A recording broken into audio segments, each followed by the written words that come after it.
আচ্ছা, পদার্থবিদ্যা ছায়া প্রকাশনী স্মৃতিবিজ্ঞান এমসিকিউ সমাধানের কোশ্চেন নম্বর 36 বলা আছে একটি বস্তু এ কে ভি বেগ দিয়ে উলম্ব দিকে ছোড়া হলো।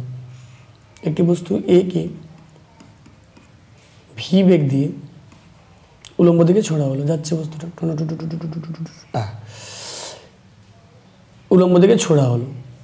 একই উচ্চতা থেকে অপর একটি বস্তু বি কে একই উচ্চতায় একই সাথে এই উচ্চতা থেকে ফেলা হলো। আছে তাহলে ধরো এটা ছোড়া হচ্ছে আর একটা এরকম হাইট আছে, এই উচ্চতা থেকে আর একটা বস্তুকে ফেলা হচ্ছে আর এই বস্তুটা যাচ্ছে এরকম দিয়ে একটা জায়গায় মিট করবে বলা আছে। কত সেটা না h/2 উচ্চতায়, তার মানে এটা h/2, তাহলে উপরেরটা অবশ্যই কী হবে h/2।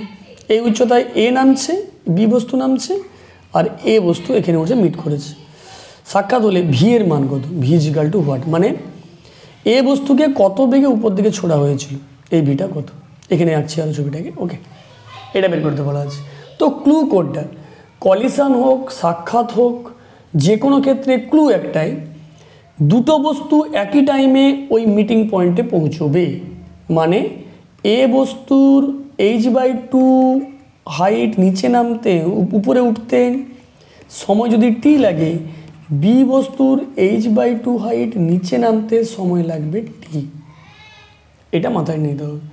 তাহলে বি বস্তু h/2 হাইট নিচে নামতে সময় লাগবে সে টি, একই টাইম লাগবে।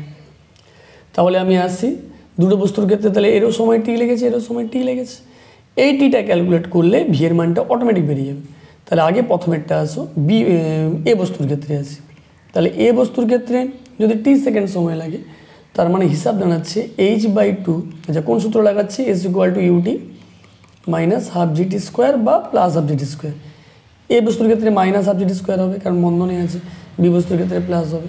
তাহলে এসের জায়গায় লিখছি h/2 সমান ভিটি মাইনাস হাফ জি টি স্কোয়ার, এটা 1 নম্বর সমীকরণ। বি বস্তুর ক্ষেত্রে একই রকম S equal to UT plus half GT square লাগলে তাহলে h/2 সমান 0t প্লাস হাফ জি টি স্কোয়ার, এটা 2 নম্বর সমীকরণ।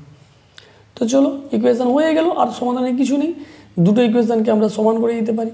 সমান করে দিলে পাচ্ছি দেখো ভিটি মাইনাস হাফ জিটি স্কোয়ার সমান হাফ জিটি স্কোয়ার।